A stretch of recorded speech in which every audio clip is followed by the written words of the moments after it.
And you'd see parents leading their kids up the walkway, kind of pulling the child along by their hand, saying, come on, we're going to learn something. And then about an hour later, you'd see the same mom and son leaving with the mom kind of dragging the kid, saying, okay, we got to go now. And the kid saying, no, I don't want to go. I'm having too much fun. And that's really kind of representative of that learning is fun in the right location and in the right kind of facility, like the Junior Museum and Zoo.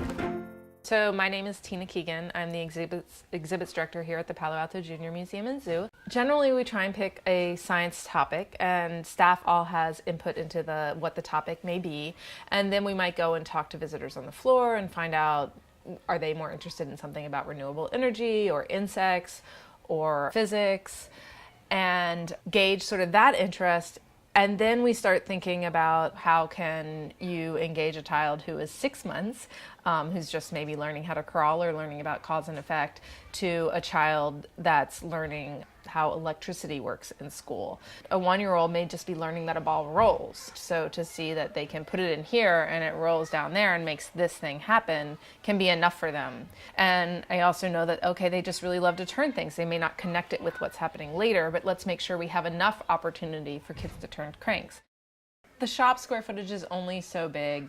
This particular space, because it's a very old building, we're definitely looking forward to having a more efficient space that's better laid out, but also just having a healthier space. It's also awesome when you're like, oh yeah, that's what I thought they'd use it. And then it's equally rewarding when you're like, now that is something I didn't think of. And you know, they're really coming up with some of their own things, which is pretty cool. So I really like the 2 solar power machines. I think it's a kind of good example of trying to engage different levels of kids and different developmental abilities. So, you know, you can see she's sitting here with her parents working on it, and then we have the younger kids over there.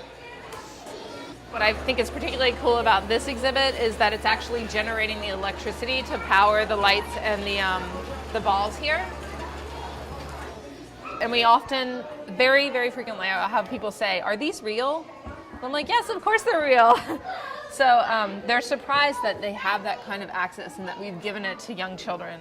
And this is one of our most popular exhibits right here. It is a door in a cabinet, and the kids love it. And inside of that door in a cabinet, there's little insect sounds in there, and there's some night insects displayed on the wall as well. We need a new facility because we're bursting at the seams. So what we are trying to do is right-size the building to meet the needs of our existing audience. We recognize that they may come more frequently, and so we need to be prepared for that. And already we're overcrowded at times, and we're not prepared for it today. It's important for children's museums to exist because it's really important to just have a place where families can come and parents can bring their kids and they can have a social experience, or maybe grandma and grandpa are in town and they want to go somewhere and have fun together, and we provide that for them. It's a place where we've thought about how can it be low stress for parents, how can it be enjoyable, you know, how can it be social for them, and how can it also be an educational learning experience and be fun. So that's why I think it's a pretty valuable place in this community.